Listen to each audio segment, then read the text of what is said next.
மாமியா எள்ளுருண்டைன்னா எனக்கு ரொம்ப பிடிக்கும். ரொம்ப இஷ்டமா சாப்பிடுவேன். சரி.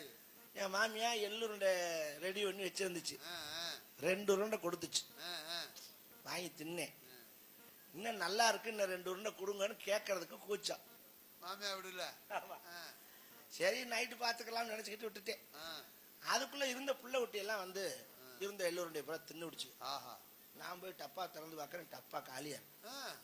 மாமியா டப்பா? மாமியா டப்பா இல்ல, எள்ளுருண்டை டப்பா. மாமியா வீட்டுல இருக்காதானே.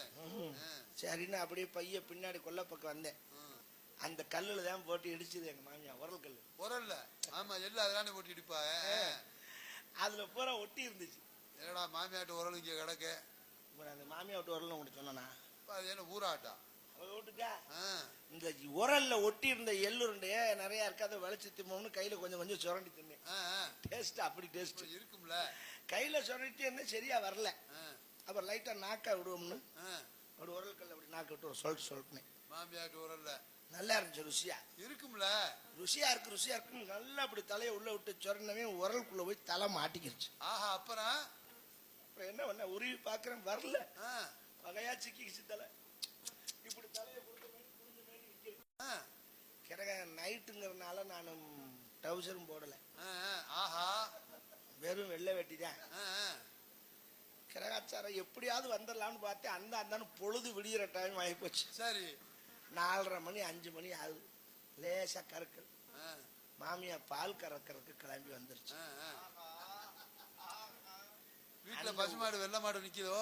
ஆமா, அந்த உரலுக்கிட்டத்தான் முளைக்குச்சி அடிச்சு அதுல கட்டி இருந்துச்சு. அது கிரகாச்சாரம் பாரு. அன்னைக்குன்னு அதை மாட்டை எவனோ பிடிச்சு கொண்டு பின்னாடி அங்கிட்டு கட்டிட்டாங்க.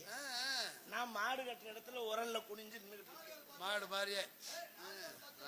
வேட்டி வேற ஆடுன ஆட்டுக்கு முதுகுக்கு வந்துருச்சு வேட்டி. புடுங்க நினைச்சது. வேட்டி மூடின்னு குப்புற நிக்கவும் மாடு நிக்கிற மாதிரியே எங்க மாமியாருக்கு தெரிஞ்சிருக்கு. மாமியா வர்ற சத்தம் கேக்குது எனக்கு. ஐயோ என்ன நடக்க போதா தெரியலையே. வெக்கம் வேற. இது போய் உரல நக்கணும்னு சொன்னோம்னா கேவலமா போய் சொல்லக்கூடாது. சத்தம் இல்லாம நின்றுகிட்டு இருக்கேன். சரி.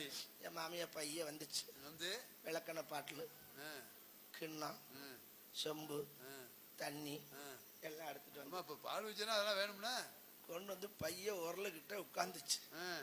எனக்கு அல்லைய பிடிக்குது. என்ன நடக்க போதோ என்ன நடக்க போதோ.